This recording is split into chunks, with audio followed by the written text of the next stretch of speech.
Argi eta garbi esaten dugu, salbuespenezko espetxe politika aplikatzen ari dela oraindik ere, eta honen gainerazle erabiltzen dituzten legeak ditugu. Legeria penal sustantiboa, zigor kodearen bitartez alegia, espetxeen lege organiko orokorra, presori modu esklusiboan atok aplikatzen zaiena, eta zigorrak betetzeko kontrol judiziala entzutegi nazionalaren bitartez. Eta horrekin batera ez da oraindik amaitu urruntze politika. Gradu progresioi dagokionean, gai honetan oraindik ere salbuespena nagusi dela esan genezake. Kondenaren erdia bete duten euskal preso guztiak egokiak dira beraz, 3. gradua eskuratzeko, eta erdia askatasuna erdiesteko. Baina hala ere, behin eta berriz ez zaie ematen.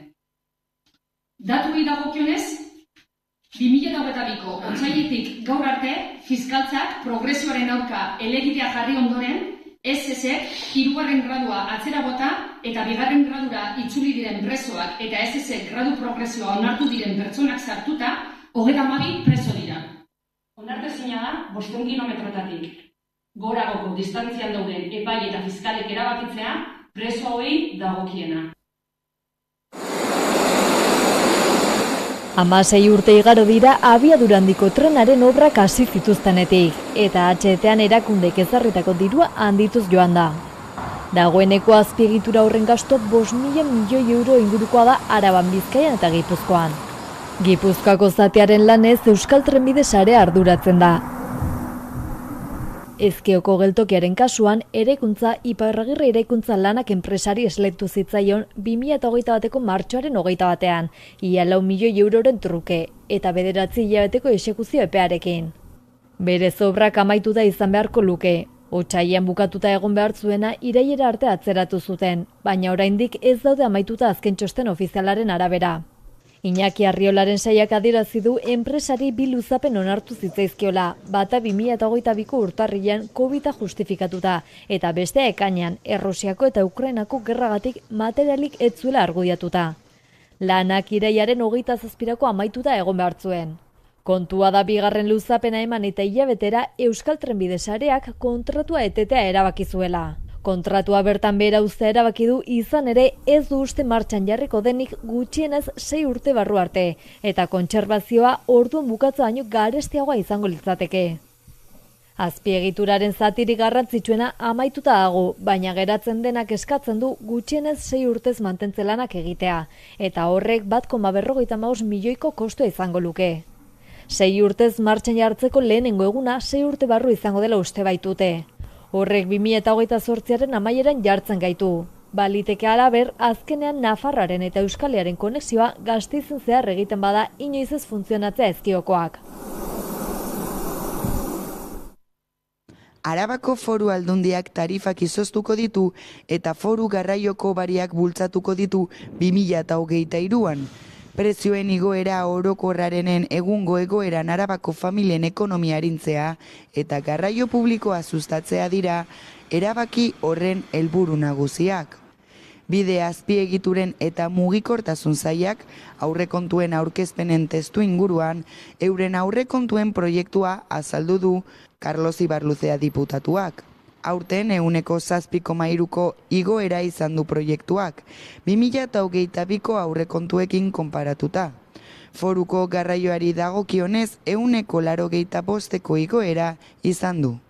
Establecer un descuento que puede llegar hasta el 50% con la tarjeta VAT, implementando a lo largo del año los cambios tecnológicos para establecer un sistema de descuento progresivo en las tarjetas VAT personalizadas y premiar así a las personas viajeras frecuentes. Diputatuak azaldu duenez, politika hauek eraginkorrak dira eta garraio publikoaren erabiltzaileen kopurua handitzen du. Besteak beste adierazi duenez, alababuzen lineetan irailean eta urrian 50% deskontua aplikatu den hilabeteetan hain zuzen ere, bidaiarien egoera 25%koa izan da.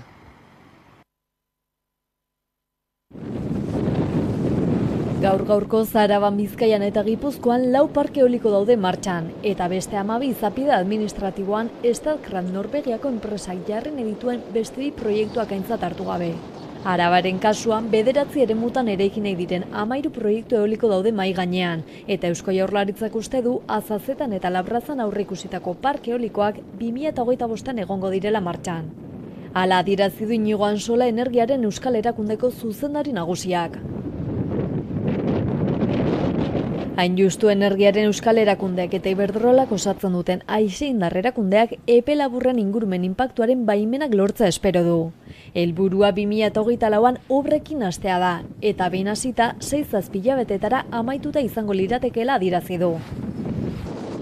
Gogoratu behar da joan den azaroaren 10ean Labrazako administrazio batzarra parke eolikoaren aurka agertu zela, eta ohartarazi zuela industrializatu nahi den eremua lurzoru urbanizaezin gisa katalogatuta dagoela, bere balio naturalagatik babes bereziko eremuaren kategorian, baso balioagatik eta oiongo azaleko urak babesteko eremuagatik. Salatu zuten Labrazan autokontsumo energetikorako bidean teilatu batean eguzki plaka jarri asmo zutela, baina instalazio hori ukatu zitzaiela, eta aldiz enpresa bati baimen eman zaiola 8 aerosorgailu instalatzeko 30.000 etxe baino gehiagorako energia ekoizteko. Herrien bizitza eta demografia are gehiago baldintzatuko duen proiektua dela deitoratu dute. Araba Bizirik plataforma ere proiektu horien aurka agertu da, eta larunbat honetan mahai inguru bat egingo dute Gasteizen, berriztagarriak zein irizpideren arabera, erronkak eta erantzunak landa eremutik lelopean. Larunbat arratsaldean 200 metroko haize sorgailu batek zelako eragina izan dezakeen islatuko dute Gasteiz erdigunean Andre Maria Zuriaren plazan.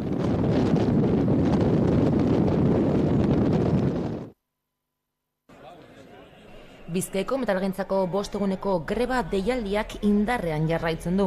18. bilera akordiorik gabe bukatu ostean.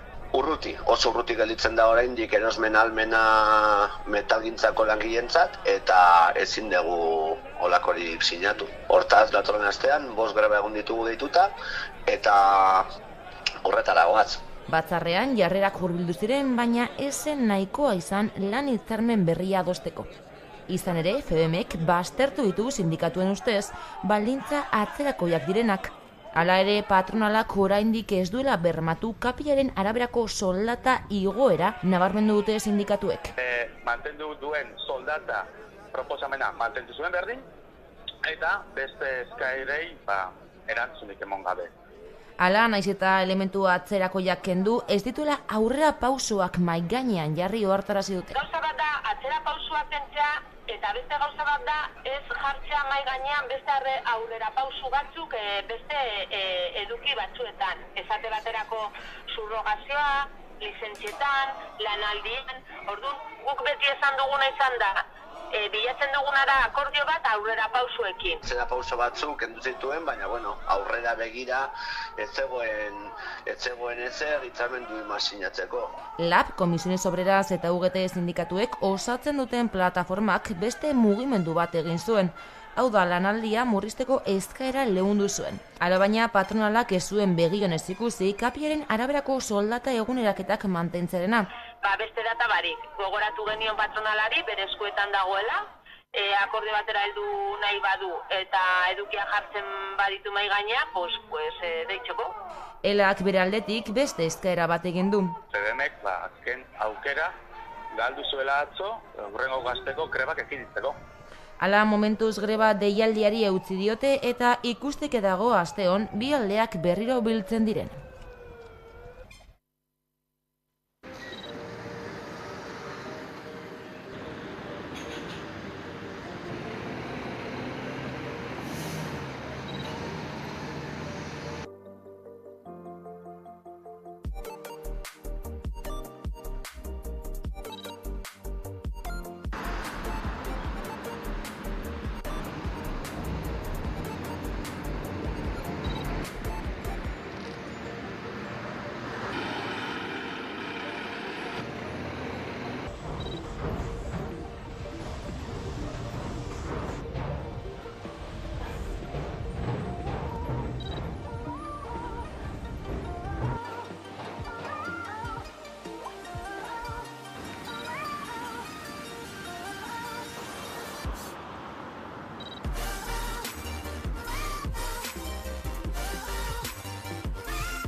Gervasio Santzezen erakusketak amaitu gabeko 40 istorio islatzen ditu.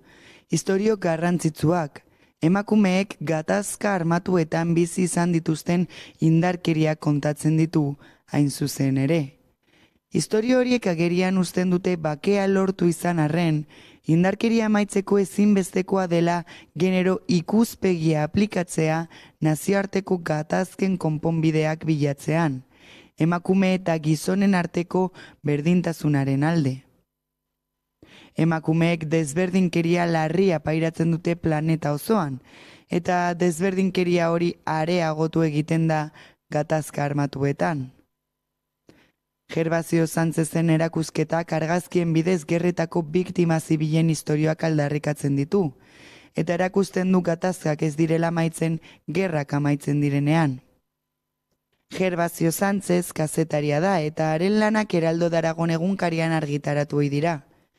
Dozena bat argazki libururen baino gehiagoen egilea da, eta gainera jaso dituen sari ugarien artean 2009ko argazkigintza sari nazionala nabarmentzen dute. UNESCOren bakearen aldeko ordezkari berezia da 1988tik, eta 2011an elkartasun sozialaren ordena zibilaren gurutze handia eman zion estatuko gobernuak. Erakusketa abenduaren 11 arte ikusgai izango da Montermoso kulturunean. Gabi 8 urtetik 13 urtera izeneko filma azaroaren 25ean estreinatuko da. Izan ere, Gabi pelikula Zine Euskadiren Zinema Euskaraz ekimenaren eskutik iritziko da Euskal Herriko zinema aretoetara ostiraletik aurrera. Suedia eta Norvegian ekoiztutako filma 8 urtetik gorako haurrentzat zuzenduta dago. Gabik Gabi, baino ez du izan nahi. Nire izena Gabriel Jude Fletcher. Batzuetan ondo dago desberdina izatea. Batzuetan bai eta beste batzuetan ez. Baina ez da inerraza. Gabi ezberdin sentitzen da. 8 urte ditu eta orain arte gauzak argi eta garbi ezatea ez da inoiz izan arazoarentzat. Familia herri txiki batera bizitatzera joaten denean ordea eta nerabezaroa azaltzean gauzak aldatu egiten dira. Ondo geratzen zait? Bai, baina mutila ematen duzu. Eskolan mutilak bezalakoa naiz. Mutilen arropa jantzen dut. Orduan, mutila naiz? Kaixo! Gaur, Uharte ezagutuko dugu. Bazatuzte? Guazen!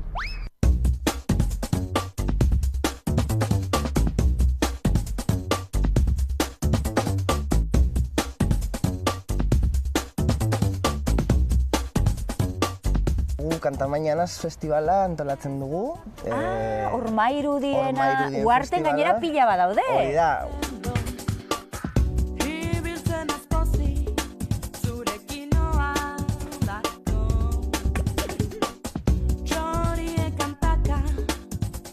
Aritz, non gaude?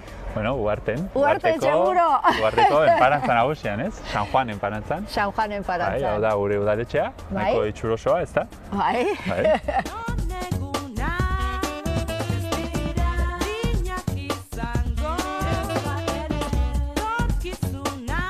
Ezaguna alda Uharte baratzen gatik edo? Hombre, bai, Uharte betidanik baratzak oso garrantzitsu handikoak izan dira.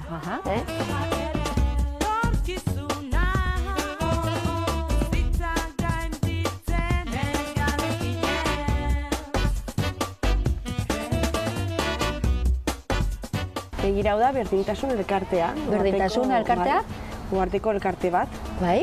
Eta begira berdintasuna antolatzen ditu inauteriak, Uharteko inauteriak.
Erdiz bizirik 2006 urte inguruan sortutako plataforma bat da. Magnes de Navarra enpresak Baztaneko Erdiz eta Saioa mendien inguruan meategi ireki bat sortzeko proiektua baitzuen eskuartean, bertatik magnesita ateratzeko hain zuzen ere. Erdizko bazkalekua, Baztango 3 bazkaleku eta komunaletako bat da, eta handiena da.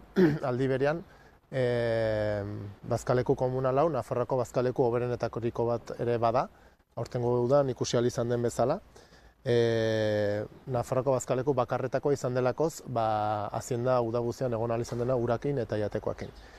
Aipatu ekologikoan izenpetua dagola, eta Natura 2000 sarearen baitan dagoen, ze kaldude, mendi eremu babestuaren baitan dagoela. Baztaneko poblazio aktiboaren 7% baserritarrak dira, eta erdizko bazkalekura 80 familia inguruk eramaten dituzte haziendak. Beraz, Baztaneko bazkalekurik onena desagertuko balitz, Baztanen oraindik ere pisu handia duen lehen sektorean zuzenean eragingo luke. Haunitzek lehenbiziko sektorea utziko lukete, baserria utziko lukete, eta horren ondorioak izanen ziren tokiko ekonomian arrastxarrak. Zerengatik, 80 familia horietaik haratago, 80 familia hauek mantentzen ditugulako hemengo tailerrak, ostatuak, kooperatibak, burdindegiak, eta luze bat hortaz. Gainera kontuan izan behar dugu, Baztango tokiko ekonomia autonomo edo enpresa txikien arteko harremanetan oinarritu dagoen landa eremuko ekonomia tipiko bat dela, eta dudik gabe lehenbiziko sektoreak entzen baldin badiozu, Baztango ekonomian kalte ikaragarria suposatuko luke. Magnesitas Navarraren harrobiak ondorio negatiboak eragingo lituzke tokiko ekonomian erdiz bizireken ikuspuntutik bai, baina baita ingurumenean ere.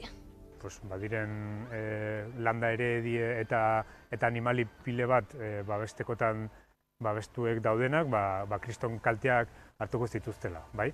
Bai, parajean baita ere errepidean nahi den kaltekin, bai? Errepide inguruen ere oian handie dago, eta hor ere badiren errekak eta oianak ere kriston kalteak hartuko zituzten. Kontuan edukite gainera inguru hortan, Erneko Grendo bezala erditz saioa inguru hortan, Baztango herri haunitzetako urriturriak daudela. Erdiz ingurua babesteko borroka ez da eren egun hasi. Izan ere, 20 urte inguru daramate Baztandarrek harrobiaren proiektua saiestu nahian.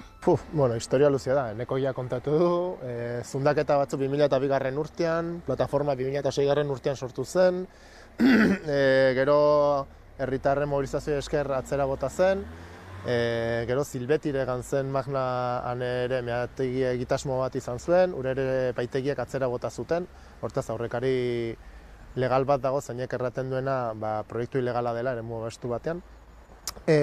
Ondotik berriz ere Baztanera bueltan heldu dira, baina oraikoan diferentzia da udalez gaindiko eragin plan sektorial bezala tramitatu nahi dutela. Hau da, tokiko instituzioen gainetik pasatu eta Nafarroko gobernuan registratu proiektua eta garbi errateko proiektua inposatu eta lurrak espropiatu nahi dizkigutela.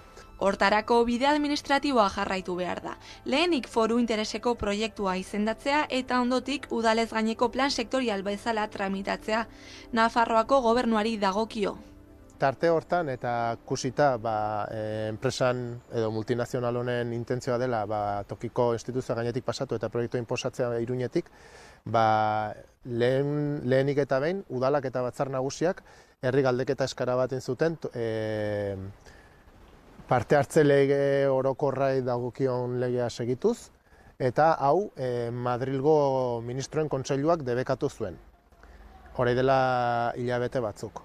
Orduen hau ikusita, ondotik Baztango batzar nagusiek dela Baztango lur komunalen kudeatzeko instituzio betikoa bengoa Baztangoa, erabaki zuen pausu bat eman eta herri galdeketa bat antolatzea aroztegiako gaiakin intzen bezala. Eta hau ere, Espainiako gobernuak debekatu zuen. Horren ondotik, herritarren hitza kontuan hartu gabe proiektua inposatu nahi zitzaiela ulerturik, herri galdeketa bat egitea erabaki dute Baztango 15 herrietako 14 alkatek, bakoitzak bere herrian. Lurraren okupazioa Magnari ematearen alde edo kontra dauden galdetuko diete Baztandarrei. Ekainaren 13an zendu zen Iñaki Añua, jazaldiaren 40. edizioa ospatzen ari zenean hain zuzen ere. 40 urtez antolatu eta zuzendu du festivala eta mundu osoko jazz musikari onenak ekarri ditu Arabako hiriburura. Añuak Gasteizko domina jaso zuen hiriburuan egindako ekimen guztiengatik, eta ez hori bakarrik festivalaz gain antzinako musika astea eta Baskonia taldearen sortzailea izan zen. 40 urtez jazz jaialdia antolatu eta zuzendu zuelako, gure hiria nazioarteko jazz munduan jarri zuelako, eta azken finean ere izan dugulako aukera paregabea Gasteizen jazz munduan dauden musikarik onenak entzuteko. Hurrengo azaroaren 22an bere omenaldia izango da. Musikariaren zaindariaren eguna dela eta Gasteizko udalak eta bere familiak antolatu dute ospakizun berezia. Billazuzo jauregian izango da ekitaldia eta ondoren Wynton Marsalis trompetista ospetsuak kontzertu berezi bat eskainiko du jauregiko terrazatik.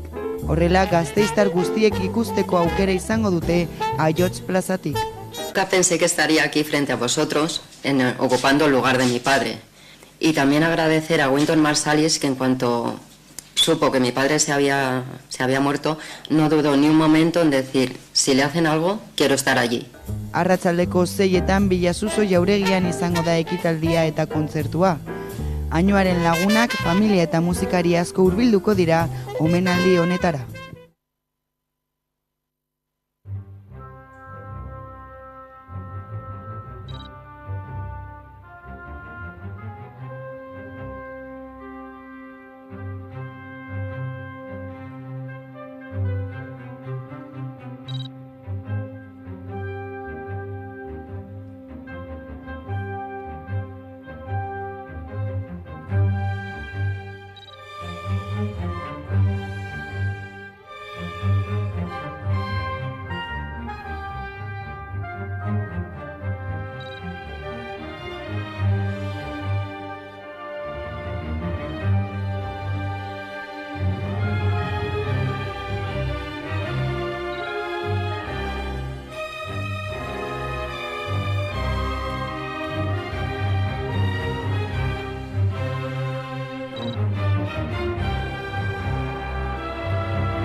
Egunero legez, eguneko elkarrizketari atea irekiko diogu eta horretarako gaurkoan gurean daukagu Bea Zeber, nahizen adingabe transexualen familien elkarteko bozeramailea da bera, eguerdion.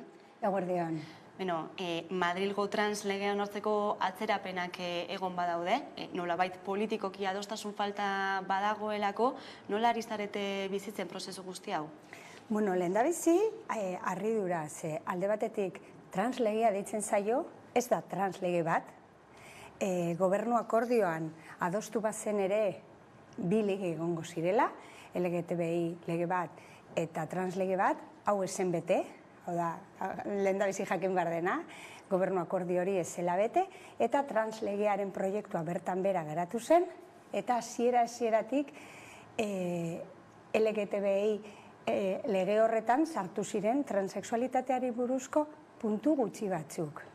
Ni egon nintzen ministerioarekin, Irene Monteroren ministerioarekin lanean egon zan mai horretan, egin genuen zirriborro bat 53 foliotakoa, translege hori aurrera ateratzeko, eta gero bertan bera geratu zen proiektu hori, eta hortik 3 folio hartu ziren eta LGTBI legean sartu. Beraz, lehendabizi, harriduraz, zelan, translegea gora, translegea bera, ze aldaketak ekarriko dituen, eta egia esan, oso gauza gutxi aurreikusten dira, gauza gehienak baztertu egin ziren, eta LGTBI lege horretan sartu diren puntu bakarrak teari bereziki dagozkionak dira alde batetik kirolaen arloko zeozer oso gainekoa, eta erregistroari buruzkoa. Beraz, gaur egongo 2007ko erregistroaren legea modifikatuz, lortu zen, printzipioz jarri dana hormai gainean, beraz, ez da ere kriston aldaketa sakona, ez? Dena den lege berri honek ere ekarriko lukeena da eraldaketa terapien debekua, orain arte ere egin direnak, pertsonen sexu orientazioa, sexu identitatea edota genero adierazpena aldatzeko terapia horiek, orain arte egindakoak aipatu bezala, zer suposatzen du aldaketa honek? Bai, esan bezala hori dira, orokorrean LGTBI sigla guztiei dagozkien neurriak, zigorrak ez dakiz eta gorroto delituen arautzea eta hori dana, eta hor barruan adibidez, terapia horien debekua. Aldez aurretik ere ez dira onartuak izan nolabait, eta pentsatzen dugu Ego Ameriketik datorren zenbait erlijioen edapena dela eta hori ere edatzen ari zela. Lehen atzera egindakoa aurrera doala, ez? Nolabaiteko joera horretan, emoten ari den joera horretan, evangelistak edo erlijio horietatik ondoritzen horren edapenaren ondorioz, ez? Orduan ondo daoela arautzea, ondo daoela beti araudi bat eukitea horrelako gehiagikeriak gerta ez daitezen, baina beti esaten duguna da horrez gain edo paraleloan heziketa behar dela. Orduan, beste lege batzuekin ikusi dugun bezala alderdi punitiboa ez dela nahikoa eta heziketa behar dela. Orduan, hor azkenean beste urrats bat falta dela eta lan gehiago egin behar dela sexu heziketan eta orokorrean.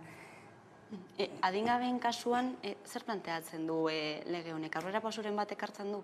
Ez, atzera pausua dakar, gure kasuan behintzat, kontuan izan behar dugu, guk lan egiten dugun esparruan, Nafarroan eta Euskal Autonomia Erkidegoan guk baditugula gure legeak. Eta gure legeek arautzen dute hezkuntza arloa, gizarte arloa eta osasun arloa. Guk baditugu eskuduntzak arlo horietan. Madrilen menpe geratzen zaiguna, arautu gabe geratzen da, baina adingabekoei dagokienez Madrilen menpe erregistroa baina ez da geratzen. Pentsa, gaur egun adibidez Euskal Autonomia Erkidegoan badago dekretu bat 2015 edo 2016tik baimentzen duena izena eta sexuaren aipamena aldatzea 4 urtetik aurrera. Eskuduntzak ditugun arlo guztietan. Beraz, gure aurrek badituzte datu guztiak aldatuta eskoletako zerrendan, osakidetzako txartelan, kiroldegiko karnetan, leku guztietan. Eta ze gertatzen da? 14 urtekin derrigorrezkoa denez, agiria ateratzea, adin horretara iritsita, badagoela 2019ko uztailetik, Auzitegi Konstituzionalaren sententzia bat esaten duena, 2007ko lehen aipatu da, erregistroaren legea konstituzioaren aurkakoa dela, adin txikikoak kanpoan uzten dituelako. Orduan, sententzia horretan ezartzen dira bi irizpide subjektiboak noski direla transexualitate egoera iraunkorra eta heldutasun nahikoa. Ze gertatzen da honek jurisprudentzia sartzen duela eta geratzen da pixka bat epaileen esku interpretazioa. Gure kasuan, Nafarroan izena eta sexu aipamenaren aldaketa baiezkoa moten nahi dira 4 urtetik aurrera. Orduan, erregistroan ere aldatzen ari gara. Euskal Autonomia Erkidegoan gutxi gora bera 11 urtetik aurrera. Lege hau aurrera ateratzen bada, oraintze bertan dagoen moduan 12 urtetik aurrera izango zen eta prozesu judizial baten ondoren, edo 14 urtetik aurrera beraz, atzera pausua izango litzateke. Baina ere gehiago, PSOEk aurkeztu duen emendakina aurrera ateratzen bada 16 urtekin izango da. Eta hor ez da egongo interpretaziorako lekurik. Orduan, bai ala bai itxaron barko dugu. Orduan, gaur egun, Iruñako ume batek 4-5 urtekin aldatzen du bere erregistroan, bere jaiotze zera, eta itxaron barko luke 16 arte. Orduan, gaur egun dagoen moduan, guretzako, gure esparruan eta adintzakikoei dagokienez, atzera pausu handia izango litzateke. Ze gertatzen da, guk ere elkartasunagatik, legeak ez dituzten eskualdekin, nolabait elkartasunagatik, nahiko genuke eure be araudi bat eukitea. Edo 18 urtetik gorakoek aurkeztu behar ez izatea txosten medikurik, edo tratamendurik bai ala bai hartu behar ez izatea. Baina gure arloan atzera pausua izango litzateke. Horixe da zuen kezka nagusienetako lege honi begira? Bai, noski. Alde batetik badagoela lege honek sortu duen iskanbilak atea zabaldu dizkiela gezur askori, ez? Orduan, batean hasi asmatzen legeak ze suposatuko duen, eta zer den, eta hau eta bestea, eta harriduraz jaso dugu zelan, zenbait komunikabidek ahotsa eman dizkien, ez? Nolabait adierazpen askatasunaren izenean, baina deigarria da, ze adierazpen askatasunaren izenean inoiz ez ditugu ikusi komunikabide horietan, ez dakit, homosexualitatearen aurkako iritziak, ez dakit, arrazakeriaren aldeko iritziak, baina kasu honetan bai, ez? Orduan, alde batetik, zez jakintasun handia dagoen, horrelako gezurrak hainbeste leku topatzeko, eta beste alde batetik, sortu den izkanbila, guk kontuan izan da, hori guztia araututa daukagula, eskuduntzak ditugula. Eta erregistroan izen aldatzea garrantzitsua da noski batez ere, nagusi egitxoagoa dienean, azken finean azalpenak eman behar dituzu zure dokumentazioa aurkezten duzunean.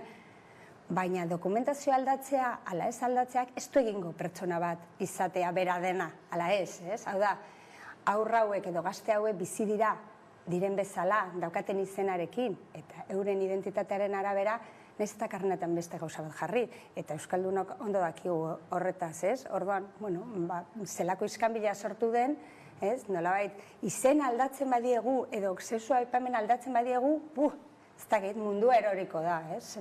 Ez jakintasuna dagoen atzetik.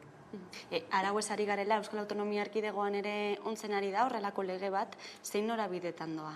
Badakagu 2012tik lege bat, bere garaian aitzindaria izan zena, baina zaharkitua geratu dena. Orduan aurrera atera genuen 2017an Nafarrokoa, oso lege ona izan dena, horren gainean gero garatu direla Errioxakoa, edo Kanarietan ere gauza bera egin dute zeukatena berriztu, orduan Nafarroaren hildotik gauza bera egin genuen eta hemengoa berritu, ez? Arazoa izan da, Nafarroan oso ondo egin izan dela lan elkarte guztien artean eta adostasunak eta oso giro honean eta aurrera atera dira gauzak adostuz, hemen ez da inerreza izan. Eta hortze dago, baina bagenekien eta hola izan da, estatuko iskanbilak kalte egingo ziola.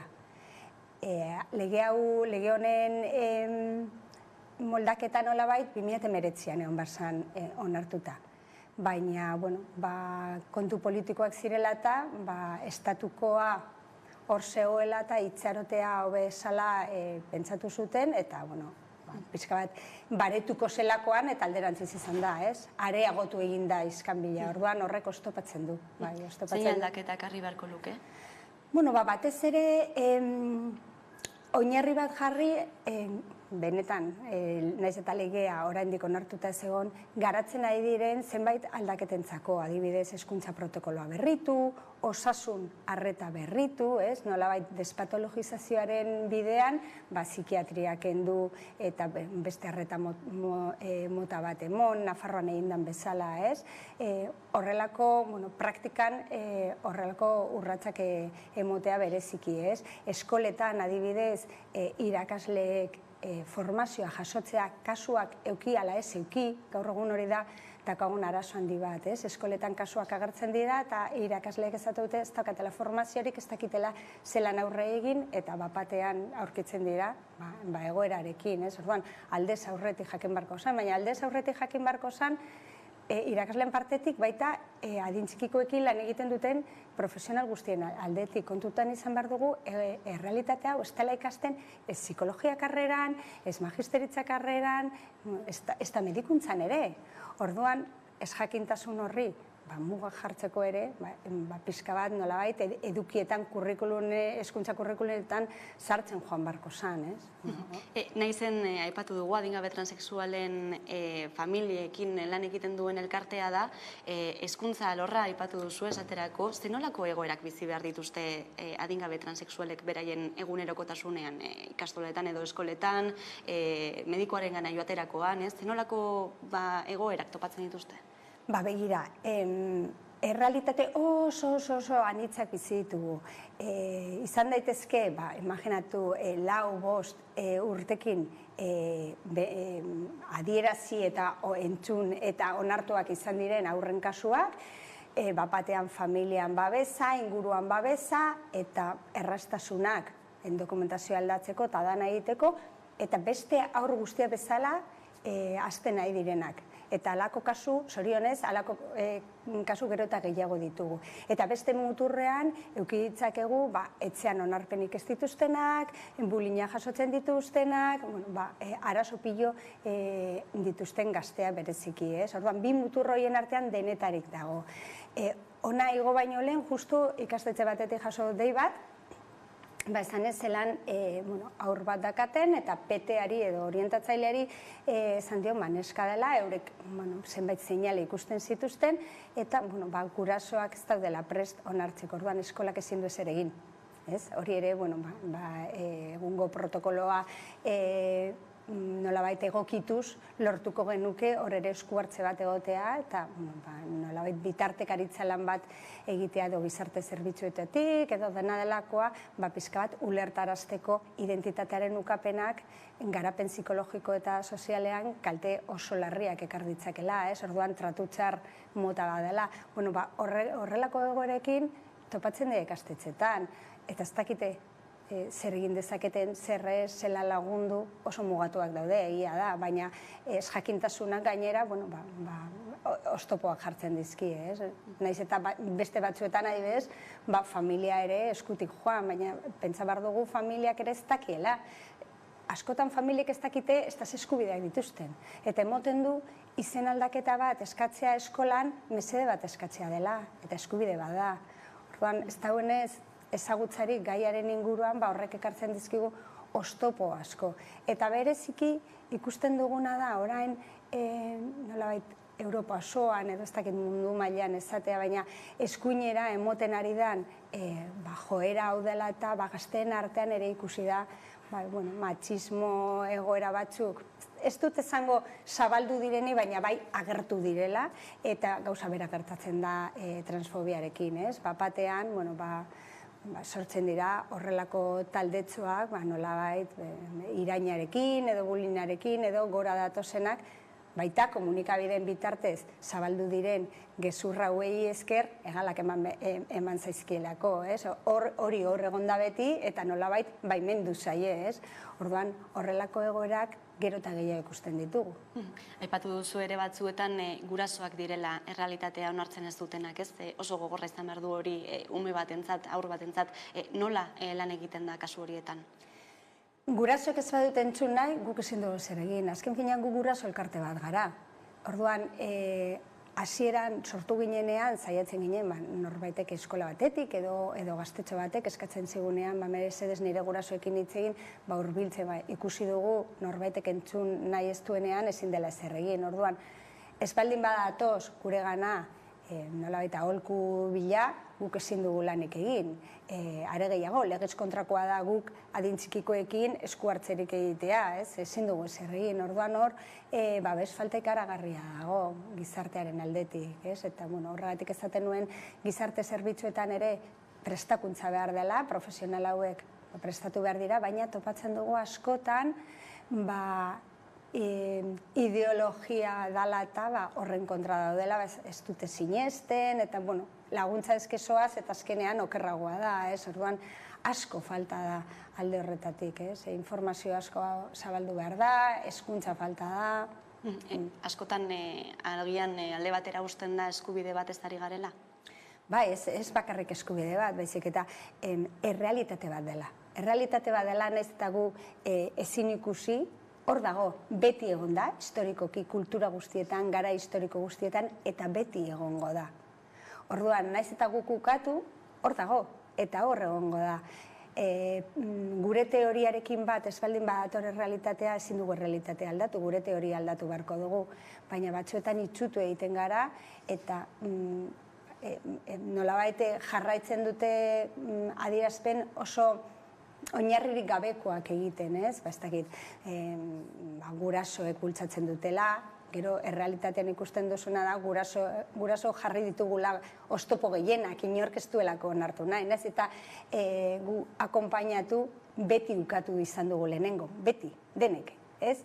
Orduan, ikusten duzu errealitate hori ez dela, edo batez ere asko zabaltzen nahi dena da identitatearen kontu bat, transexualitatearen errealitatea nahaztea arauaren kontra doazen genero adierazpenekin, ez? Bi errealitate horiek naztea, eta ez daukate zer ikusirik. Gupa ditugu gainera, errealitate hori biak ustartzen dituztenak, ez? Adibidez, bulbadu mutiko bat, soinekoak ustoko dituenak. Baina mutila dena, bera badaki, mutila dela eta hola adierazten du. Baina panpinak eta soinekoak gustoko ditu, ez? Hau da, ez dira gauza bera. Batzuetan, egia da, adieraziko dituzten estereotipoak hartuko dituztela euren burua ikusgarri egiteko, ez? Eta orduan, pixka bat markatu egiten direla estereotipo horiek, baina gauza bat da adierazpena, beste gauza da identitatea, ez? Eta nolabait ez jakintzak, ez jakiteak bultzatzen gaitu gezurroiek sinestera, ez? Feminismoa ere zatikatzen duen gaia dela esan daiteke, bada dioenik emakumeak ezabatu nahi dituela mugimenduak. Zer esango zenuke? Bueno, nik uste dute historian zehar beti egon direla horrelako mugimenduak, ez? Hasiera batean bakarrik emakume zuriei zegokien eta klase zehatz bateko zegozkien eskubideak, gero garai batean ere nolabait lesbianak baztertu nahi izan zituzten. Bueno, hau nik nuke esango feminismoa denik, ze feminismoaren oinarrian ez dago inor baztertzea, esango nuke, bueno, nolabait nazismo mota bat dela, oinarririk gabeko zeozer, ze emakume transexualak beti egon dira hor, gaina beti egon dira feminismoan, eta orain arte inor ez da desagertu, ez? Erregistroan datu bat aldatzeak ez du egingo emakume batek bizitzea ala ez bizidan bezala. Hau da, bere karnetean ez du jarriko, baina bera biziko da berdin biziden bezala, ez? Honelako legeak onartu izan dira, adibidez Argentinan duela 10 urte, baina 20 piku estatu edo nazioetan onartuak izan dira, eta ez da zer gertatu. Orduan, begiratzea besterik ez dugu, ez? Beste leku batzuetan gertatu da, ez. Are gehiago, erkidego, 13 erkidegotan dago autodeterminazio eskubidea onartuta legetan. Besteak beste, Hego Euskal Herri, hau da, Nafarroko erkidegoan eta Euskal Autonomia erkidegoa. Autodeterminazio onartuta dago, ez da inor desagertu.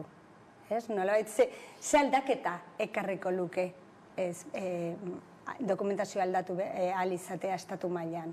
Zero, ze badaude aldatzen, gainera, berez, orduan, zertan dago hori oinarrituta?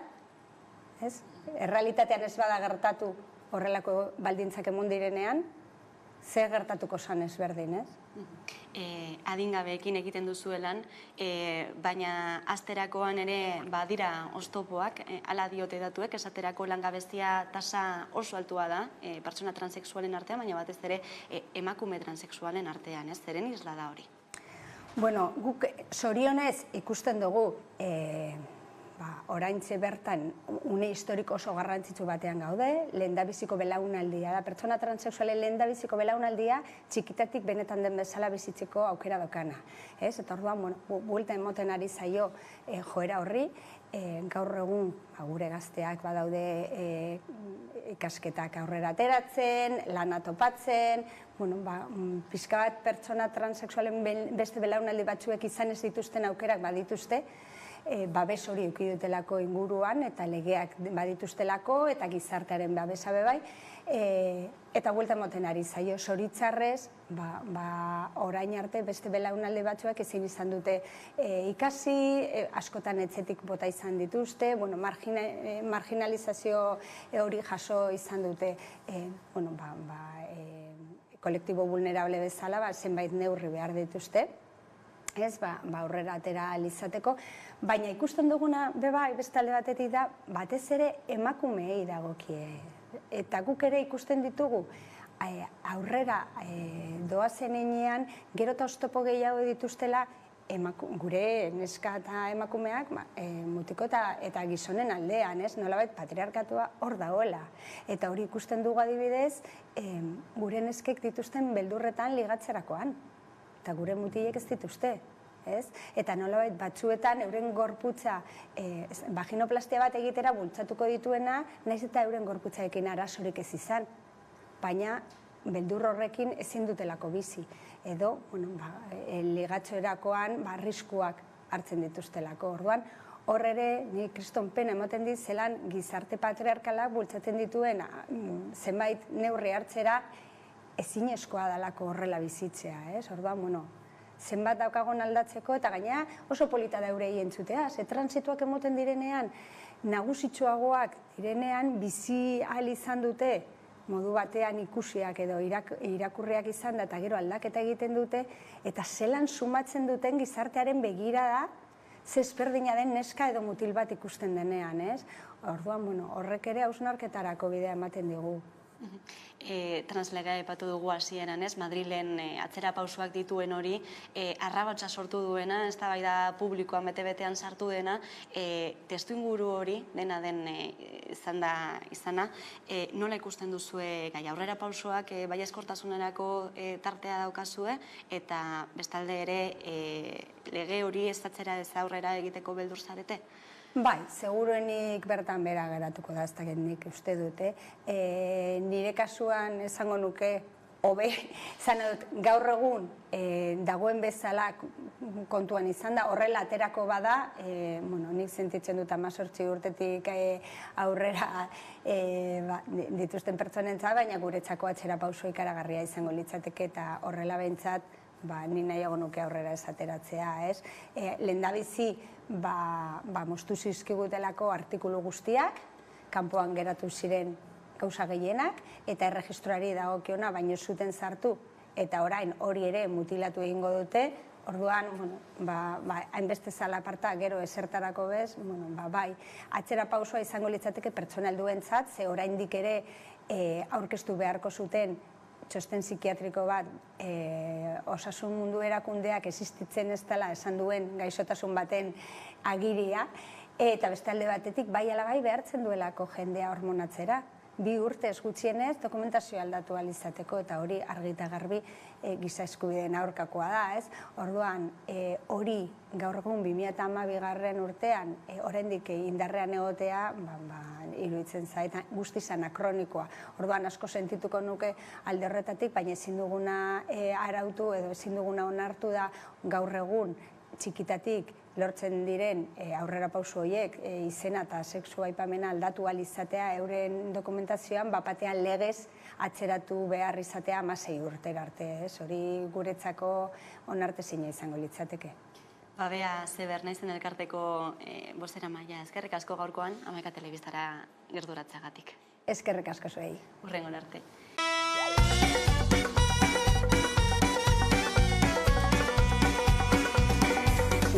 Zidazu bide berri bat egiten zure alboan jarrita.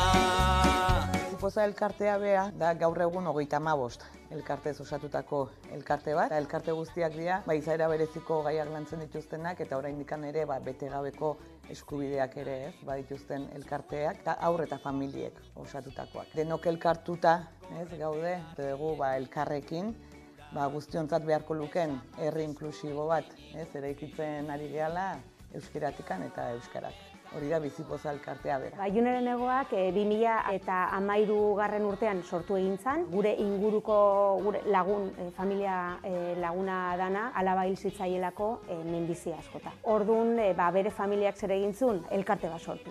Zertarako dolua edo gaixotasun bat pasatzen ari diren familiei laguntza emateko. Batzutan, estamentuek edo ez dira heltzen behar guztiei, eta horregatik jarri ginen martxan. Datorren urtean 10 urte beteko ditugu. Da proiektu oso berezia, oso hunkigarria, voluntarioz osatutako proiektu da, eta horrela jarraitzen dugu. Espero dugu hain beharrezkoa ez izatea. Horrek esan nahi du behar guztiak osatuta daudela, baina momentuz horrela jarraituko dugu. Mundu berri bat guztiontzat proiektua, kantu eta bideoklipen proiektua da, aurten 3.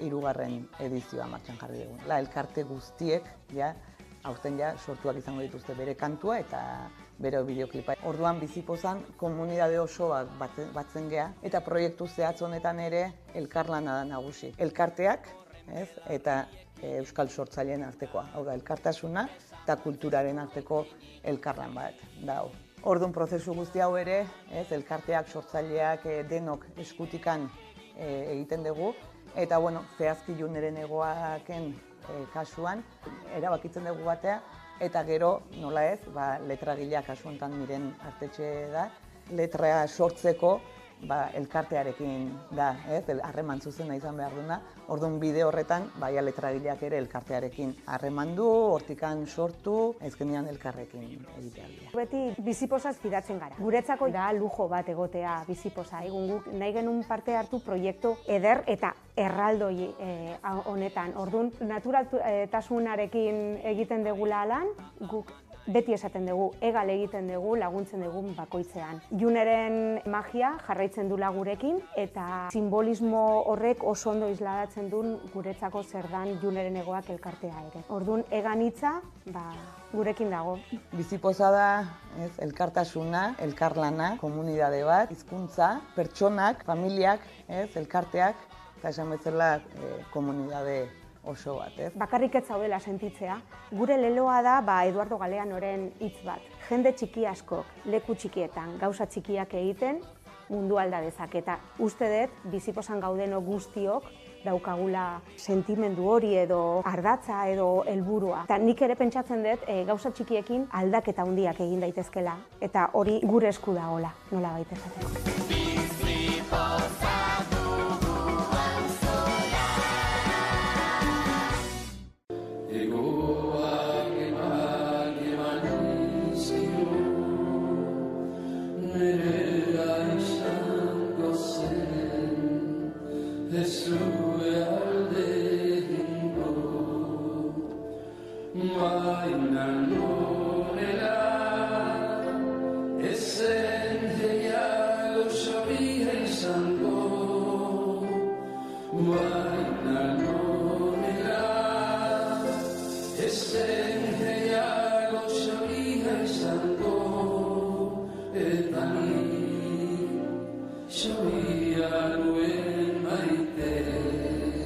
Eta ni,